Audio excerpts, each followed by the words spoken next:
Hi everyone.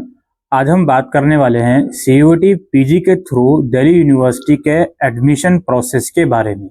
ये video mainly regular और NC web के लिए मैं बना रहा हूँ। तो आइए स्टार्ट करते हैं वीडियो को।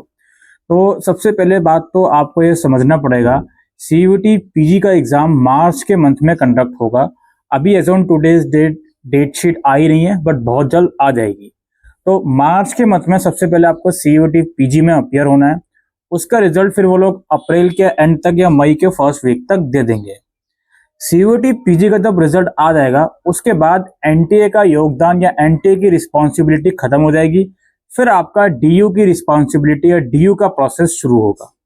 जब आपका सीयूईटी पीजी का रिजल्ट आ जाएगा, उसके बाद दिल्ली यूनिवर्सिटी अपना काउंसलिंग फॉर्म रिलीज करेगी, जिसे कॉमन सीट अलोकेशन सिस्टम भी कहा जाता है। इस फॉर्म की फीस डीयू 250 रुपए की रखता है। इस फॉर्म के अंदर आपको अपनी कुछ personal detail, academic detail, education qualification details और डॉक्यूमेंट अपलोड करने पड़ते हैं और फीस भरनी पड़ती है। ये जो काउंसलिंग का फॉर्म है, जैसे कि मैंने कहा, सीयूईटी पीजी के रिजल्ट के बाद ही आएगा। तो उम्मीद है मिड मई या उसके बाद ये फॉर्म रिलीज कर दिया जाएगा। इस फॉर्म में वो बच्चे भी भर पाएंगे जिनका फाइनल ईयर का रिजल्ट अवेटेड है, तो घबराने की कोई भी जरूरत नहीं है। बाद में एडिटिंग वगैरह का ऑप्शन दिया जाता है जब आपका रिजल्ट ग्रेजुएशन का आ जाता है। अब इसके अंदर देखिए, डॉक्यूमेंट्स की जहाँ तक बात है, आपका आधार कार्ड, 10th और 12th की मार्कशीट, ग्रेजुएशन की मार्कशीट, अगर रिजल्ट आया नहीं है तो सेमेस्टर 5 तक की मार्कशीट चल जाती है। कोई रिजर्व कैटेगरी है तो उसका डॉक्यूमेंट लगेगा। ईडब्ल्यूएस और ओबीसी का रिजर्वेशन है तो वो डॉक्यूमेंट 31 मार्च 2026 के बाद का होना चाहिए, ये बात समझ लें। कोई डिसेबिलिटी है तो उसका डॉक्यूमेंट लगाओगे। अगर कुछ और आपका कोटा है, स्पोर्ट्स कोटा वगैरह, तो उसका डॉक्यूमेंट लगेगा। वर्ड कोटा वगैरह, डिफेंस कोटा वगैरह, तो उसका डॉक्यूमेंट लगेगा। इसके अलावा अगर आपका ग्रेजुएशन दूसरी यूनिवर्सिटी का है तो माइग्रेशन सर्टिफिकेट लगता है। अगेन रिजल्ट अवेटेड है तो माइग्रेशन सर्टिफिकेट का अंडरटेकिंग लगाना पड़ेगा, जो कि जब आपका काउंसलिंग फॉर्म आएगा, उसका प्रोस्पेक्टस आएगा, उसमें सारे डॉक्यूमेंट के परफॉर्मा मेंशन होते हैं। सिमिलरली जो बच्चे फाइनल ईयर में होंगे, अप्लाई कर रहे होंगे, उनको भी एक अंडरटेकिंग लगाना पड़ता है। अगेन जब काउंसलिंग का फॉर्म आएगा, उसका प्रोस्पेक्टस आएगा, उसके अंदर वो परफॉर्मा होता है। तो काउंसलिंग फॉर्म आएगा, आपको इस फॉर्म को भरना पड़ेगा। इस फॉर्म को भरने के लिए कम से कम 2 हफ्ते या 20 दिन का टाइम दिल्ली यूनिवर्सिटी देती है।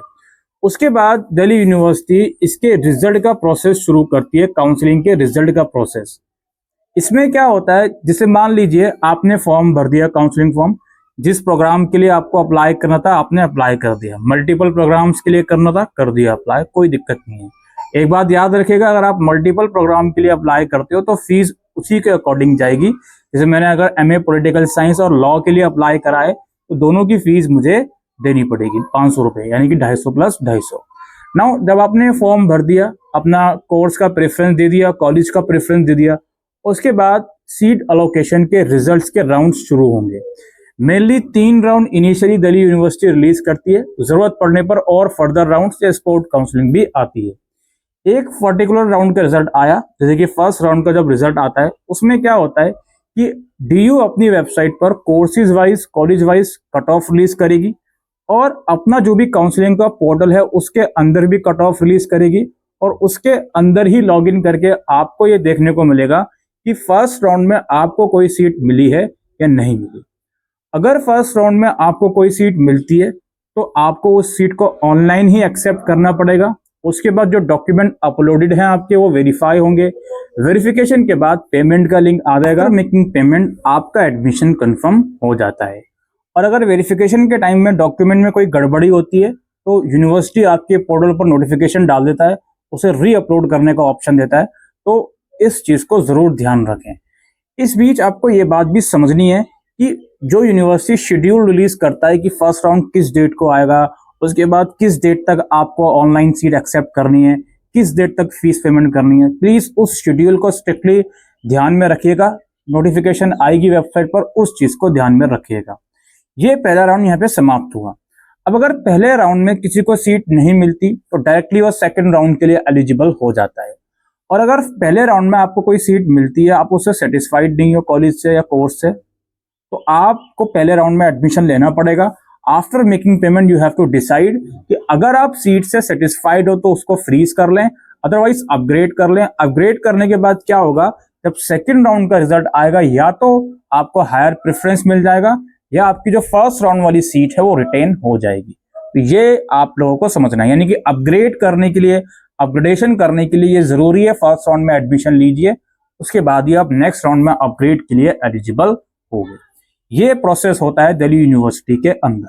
नाउ जब ये सारे राउंड्स हो जाएंगे, फिर स्पॉट काउंसलिंग होती है, उसमें जिन बच्चों का एडमिशन पहले नहीं हुआ पाता या एडमिशन में नाम था लिस्ट में, वो इनरोल नहीं करवा पाते, उन्हें मौका मिलता है। उसके बाद जब कॉलेजेस वगैरह खुलते हैं, आपके डिपार्टमेंट वगैरह, देन आपका फिजिकल डॉक्यूमेंट वेरिफिकेशन होता है।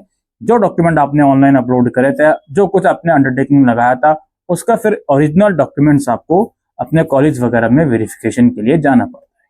ठीक है जी, ये प्रोसेस होता है दिल्ली यूनिवर्सिटी में सीयूटी पीजी के थ्रू एडमिशन लेने का। एनसीवेब का भी इसी के अंदर इंक्लूडेड है, एनसीवेब में नाम आया तो वही सेम इसका प्रोसेस रहता है। ठीक है, और जो आपका मैंने बताया ना, वेरिफिकेशन के बाद फीस पेमेंट, जो भी फीस पेमेंट होती है वो 1 साल की होती है कॉलेज की। उसके बाद जो एग्जामिनेशन फीस होती है वो सेपरेटली पे करी जाती है, और फिर सेकेंड ईयर की फीस जो होती है वो सेपरेटली बाद में पे करी जाती है। ऑलराइट, यही आज की इस वीडियो में दोस्तों हम इंफॉर्मेशन देने आए थे कि सीयूटी पीजी के थ्रू दिल्ली यूनिवर्सिटी में क्या प्रोसेस रहता है। Thank you.